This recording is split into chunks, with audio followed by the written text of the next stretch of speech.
E aí, gente, tudo bem? Aqui é o Rafa do canal Programador Llama e vamos lá, né? Vamos continuar aqui o nosso projetinho. A gente terminou na nossa última aula, né, falando sobre o extract, né? Aqui no nosso ETL pipeline, a gente começou a fazer esse nosso estágio aqui da extração, né?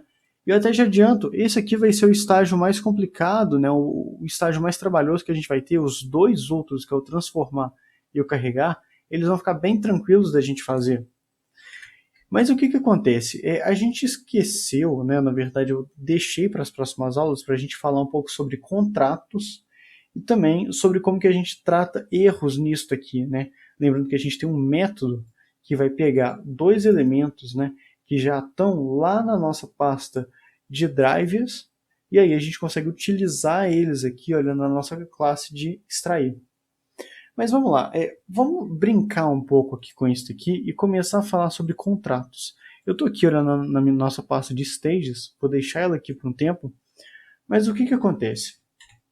A gente precisa fazer com que a informação que sai aqui dessa parte de extrair, né, ela tenha uma certa segurança de informação. Se eu chegar aqui em transformar, eu gostaria que as informações que passassem de extrair para transformar, elas não se alterassem nunca, nem se eu quisesse. Eu também queria definir um certo modo em que as informações sempre saíssem daqui, né, de um modo assim fechadinho, que ele sempre fosse o mesmo, independente do que acontecesse, independente se eu trocasse os drivers, por exemplo. E para isso, a gente vai começar a falar dos contratos, né? E o Python, ele ajuda muito a gente nessa questão dos contratos. Vamos mostrar na prática como é que isso daqui fica. Eu vou criar uma pasta aqui, olha, chamada contracts. Espera aí, contracts. Contracts, não sei se isso aqui está certo, não, eu estou com um pouco de problema de concentração hoje. Mas tudo bem. Contracts. Beleza. Vou colocar o init aqui, óbvio, né, para a gente conseguir exportar as coisas. E aqui eu vou criar, né, um outro elementozinho, um outro arquivo que vai se chamar extract contract.py. E agora que vem, né, o lance de, assim, por que Python é uma linguagem muito bacana para esse tipo de situação? Ele tem um certo elemento, né, que a gente pode importar de uma biblioteca interna que chama collections, que se chama named tuple, ou seja, é uma tupla nomeada. Como assim? Não é que em Python a gente tem esse tipo de elemento que se chama tupla, que ela não consegue ser modificada. Isso vai ser o nosso contrato. Né? Eu vou conseguir passar a informação de um estágio para o outro sem que a minha informação sofra com algum tipo de alteração a partir de uma tupla. E melhor ainda, a gente consegue nomear essas tuplas. Então, aqui em named_tuple, eu vou fazer o seguinte: extract contract, o meu contrato de extração, né? Ele vai vir de uma tupla nomeada. Aí, aqui vem o pulo, né? O nome da nossa tupla nomeada vai ser extract contract, normalmente. E aqui a gente vai ter as informações que vão vir da nossa tupla. Eu vou colocar esses três carinhas aqui, né, em abre e fecha, para a gente colocar uma espécie de texto aqui por baixo, né? E eu vou colocar o seguinte: raw information content, que vai ser exatamente a informação que a gente vai tirar, né? Deixa eu até voltar aqui, eu estou gravando tudo no mesmo dia. Aqui, olha, vai ser a informação que a gente vai tirar, né, das informações essenciais que a gente fez quando a gente rodou o teste do extract, né? Então, isso aqui vai ser informação crua. E uma outra coisa que é interessante quando a gente tratar, né, de pipelines em ETL e tudo mais, é que a gente precisa de entender qual que é o extraction date, ou seja, qual que foi a data e assim, é interessante colocar também o horário em que foi feita a extração. Isso aqui é de informação útil para assim, para desenvolvedores, até mesmo para analistas de projeto, quando eles forem ver essas informações no banco. Então, beleza, a gente acabou de fazer o nosso contrato aqui, né? Vou fechar aqui. Na verdade, vamos deixar o contrato aberto. Vamos deixar o contrato aberto aqui. Isso daqui, né, simplesmente vai ser o nosso contrato. Eu vou chegar aqui, ó, from, ponto. Na verdade é src, né? A gente vai ter que fazer um pouco mais geral aqui. Stages.contracts, extract contract, import, extract contract. E olha só a sagacidade, né? A nossa saída vai ser exatamente com a tipagem de um contrato, né? A gente vai retornar um contrato. E para isso, né, a gente vai fazer o seguinte, como é que a gente agora coloca tudo aqui na nossa tupla nomeada? Eu vou fazer o seguinte, olha, o que a gente vai retornar é exatamente o contrato. Entretanto, deixa eu colocar um abre e fecha aqui, ó. Raw information content, né? Olha que até o VS Code entendeu que isso aqui é uma tupla nomeada. Então, olha, raw information content, aqui, vai ser exatamente as minhas informações essenciais. E aqui, né, a gente vai fazer um pulo que é muito interessante, né? Estou falando pulo para todo lado. Mas aqui, olha, nas importações, from date time, import date. E eu vou colocar aqui, ó, extraction date, vai ser date.today, para a gente conseguir pegar o dado de hoje, né? Então é isso daqui que a gente vai ter.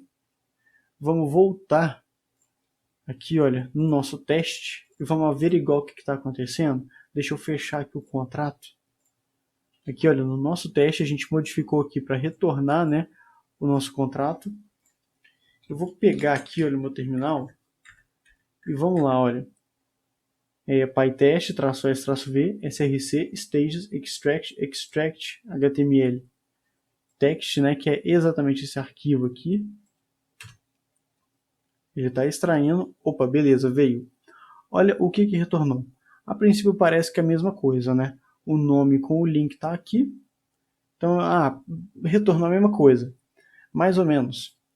Olha aqui. Exatamente aqui, olha. Extract contract. O que retornou, na verdade, é o nosso contrato. E eu tenho aqui, olha, raw information content, que é exatamente as informações que a gente acabou de coletar, né? E também, olha, extraction date é igual a data que a gente pegou, né? Da hora que eu estou gravando aqui, é exatamente, olha, no ano de 2022, 3, eu estou em março, no dia 23. Então é exatamente a data, né, em que a gente fez essa extração. Eu posso até fazer o seguinte, a gente está tratando de respostas, né? Response.extraction date, porque isso aqui é uma tupla nomeada, vai aparecer só esse elemento aqui quando a gente precisar. Vamos testar de novo? Deixa eu puxar aqui e fazer o teste novamente. Tá pegando, tá coletando. Aqui, olha, mostrou só a data. Tá vendo? A gente consegue mostrar, né, com isso, que a gente tem um contrato e que ele, assim, a gente pode pegar as partes do nosso contrato. Nota que se eu chegar aqui, olha, tá vendo esse extraction date? Deixa eu tirar ele. Eu vou deixar, olha, o retorno só desse modo. Só desse modo. Aqui o PyLint vai reclamar que eu não estou usando esse daqui, não tem nenhum problema. Mas vamos fazer o nosso teste de novo, desse modo aqui, sem o extraction date, né? Vamos lá. O que aconteceu? Erro. Ele está falando exatamente aqui, olha. Ô filhão, você tá perdendo uma posição. E essa posição é exatamente o extraction date. Você tem que ter ele no seu contrato. Então, isso daqui é uma sagacidade da linguagem que é muito interessante, né? Para a gente conseguir retornar o nosso contrato, que é uma tupla nomeada, a gente precisa que todos os campos aqui embaixo, olha, sejam realmente preenchidos. E para isso, o extraction date vem para cá. Agora sim, a gente pode rodar, deixa eu fechar aqui, olha, o nosso teste, sem que a gente tenha um erro, né? Beleza, retornou aquilo que a gente precisava e o extraction date está aqui. Então a gente precisa respeitar o contrato. Isso aqui é uma ferramenta muito bacana da linguagem em si. E vamos fazer uma coisa melhor ainda. From src.stages.contracts extract contract import o contrato. Vamos fazer o seguinte. Vamos aqui embaixo, olha, assert. Vou usar uma função que é a isInstance para eu ver se a minha resposta ela é do tipo extract contract. Né? Vamos ver se isso aqui cola. E se eu chegar aqui, ó, beleza, ele passou. Ou seja, ele fez essa validação aqui no final também. Se eu chegar aqui e colocar, olha, int, vamos ver se a minha resposta é um inteiro. Olha o que vai acontecer. Olha, deu erro. Né? Eu não consegui fazer essa verificação. Aqui, olha, e ele mostrou que o erro está exatamente aqui. Olha, a resposta não é um inteiro. Então eu consigo chegar aqui e testar se, olha, a minha resposta, ela se atém ao contrato? Sim, se atém. Então, beleza. Isso daqui é um teste muito elegante, né, para a gente manter assim no nosso código. E beleza, por hora eu vou deixar só isso daqui. A gente falou sobre os contratos, né, de como que a gente faz um contrato de um estágio para outro. A gente vai fazer outro contrato quando a gente fizer o transformar para o carregar. Mas agora vamos falar também desse outro caso aqui, olha, que é o erro. A gente tem que falar, né, e ser um pouco mais explícito quando a gente for tratar de erros, né? E tratar de erros não é um problema para a gente aqui. A gente vai fazer o seguinte, olha, eu vou aqui em src criar uma nova pasta que vai se chamar errors, né? Desse jeito aqui mesmo, errors. E aqui eu vou colocar, obedecendo, né, a ideia de modularização, o nosso init aqui. Deixa eu fechar todo mundo por hora. Eu vou criar um arquivo aqui também que vai se chamar extract error.py. Nota que, assim, sempre indicando, né, nessa nossa parte aqui de estágios e de erros, né, aonde que a gente está. Isso aqui, olha, é um erro da extração, né? Isso aqui é um contrato da extração, sempre colocando os estágios como evidência, né? E a gente vai fazer o seguinte, eu tenho também, né, uns 2 vídeos que eu falo muito sobre erros, né? A gente vai fazer um erro personalizado aqui. Vou deixar os links também nas descrições. Mas a gente vai fazer o seguinte, olha, class extract error, ele vai, olha, por herança, a gente vai ter uma herança com exception. Exception é exatamente como o Python trata, né, os erros. E eu vou deixar aqui, olha, def init, vamos criar, né, o nosso construtor. Esses argumentos aqui a gente pode jogar embora. Não tem nenhum problema a gente tirar isso daqui, né, do nosso código. Mas tem uma coisa que eu quero manter. Message, que vai ser uma string. E esse message aqui, olha, ele vai ser jogado para a nossa classe mãe, nesse nosso super aqui. E vai direto aqui, olha, para o nosso exception. Isso aqui eu quero manter. Isso aqui eu quero manter. Beleza, ele vai falar aqui que está sendo inútil. Mas eu quero manter também, olha, self.message. E aqui, nota que não é um atributo privado. Se fosse privado, né, a gente teria esses underlines aqui. Então, ele vai ser público. Essa mensagem vindo aqui, a gente vai armazenar a mensagem nesse nosso elemento aqui também. E eu vou colocar, opa, peraí que saiu, ponto error type extract error, para a gente explicitar qual que é o tipo de erro que a gente está falando. O erro, ele é exatamente da extração. Beleza, criamos aqui o erro, e agora nota o que a gente vai fazer. Aqui em extract, né, eu vou fazer o seguinte. From src.errors. extract error, importe a nossa classe de extract error, né? E aqui vai ter uma jogada bem legal, porque caso dê algum erro nesse processo todo aqui, eu tenho que colocar o processo todo como evidência, né? Porque é o erro todo dessa nossa parte de extrair. Eu vou querer que a gente tenha um lançamento de uma exceção. Eu posso colocar assim, olha, exception. Exception minúsculo. Raise, ou seja, se a gente tiver alguma exceção geral, levante esse nosso erro aqui, olha, que a gente acabou de personalizar, sendo que eu vou querer colocar a mensagem em forma de string aqui dentro, ou seja, quando a gente tiver, né, essa nossa entrada aqui, olha, do erro, ele vai ser transformado numa string e vai ser armazenado aqui dentro from exception. Isso aqui é uma particularidade que o Python pede, né, para a gente deixar os erros um pouco mais explícitos dessa forma aqui, ó. E agora, olha o que vai acontecer, né? Eu vou pegar aqui, olha, extract HTML text, né? Vou copiar e colar esse nosso teste aqui. Vou colocar aqui, olha, teste extract error, né? Em vez da gente colocar um objeto aqui, olha, vamos colocar uma string aqui, olha, isso vai dar erro. Eu quero que ele lance um erro aqui dentro, ó, aqui dentro.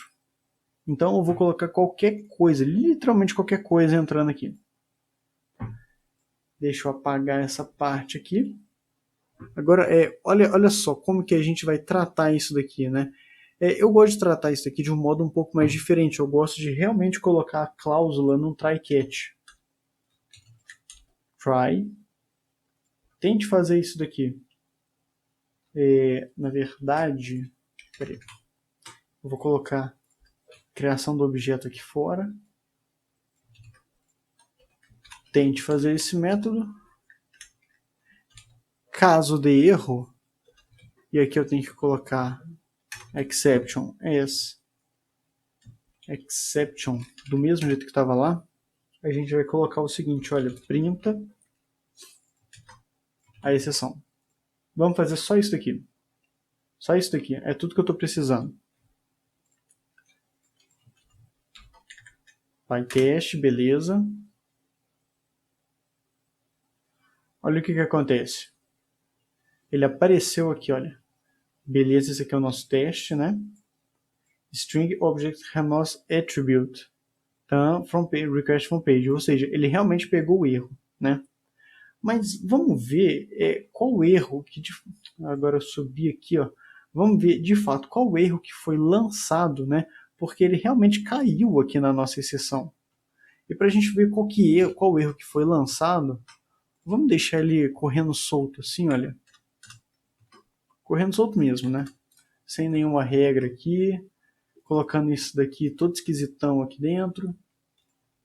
Vamos lá.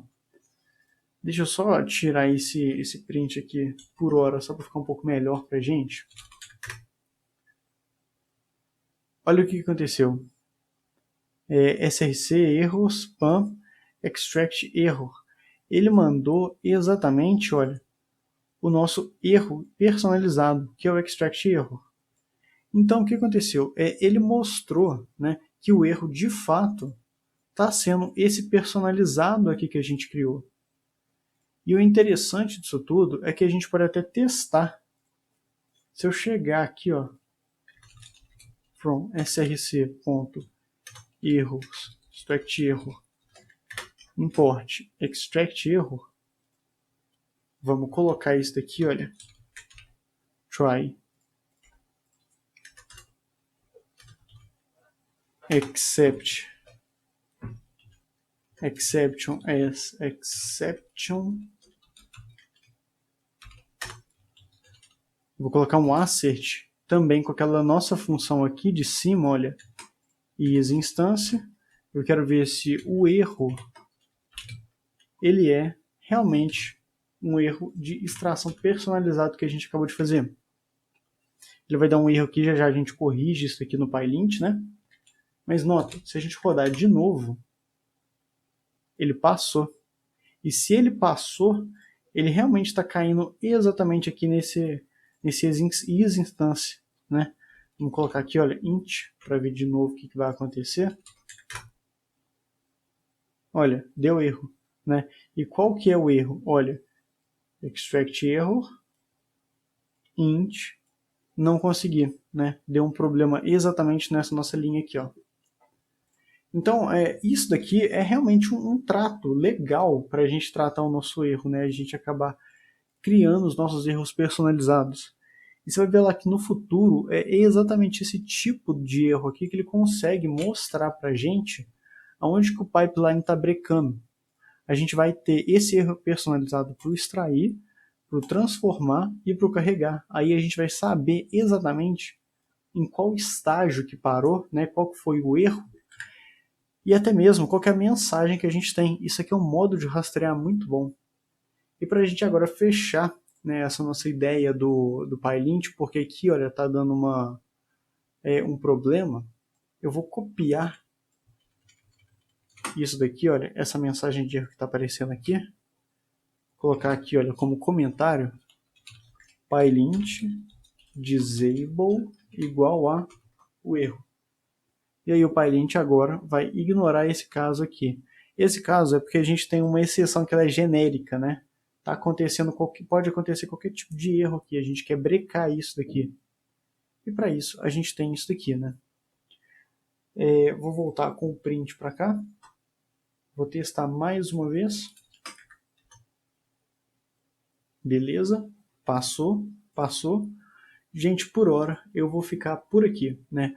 Foi uma aula bacana para a gente falar um pouco sobre os erros personalizados, um pouco sobre a ideia, né, dos contratos, até mesmo para a gente ver que aqui, olha, a gente está retornando, né, na parte de extrair um contrato. E na próxima aula a gente vai retornar aqui, olha, no nosso teste, fazer uma adequação rapidinha, para a gente não ficar toda hora tendo que se adequar a esses elementos aqui da nossa pasta drivers, porque toda hora a gente está fazendo requisições. Isso aqui não pode ser assim. A gente tem, né, que tratar isso daqui internamente, não pode ficar dependendo de elementos externos. E a gente vai ver como é que a gente faz isso, né? Gente, muito obrigado por acompanhar e até a próxima.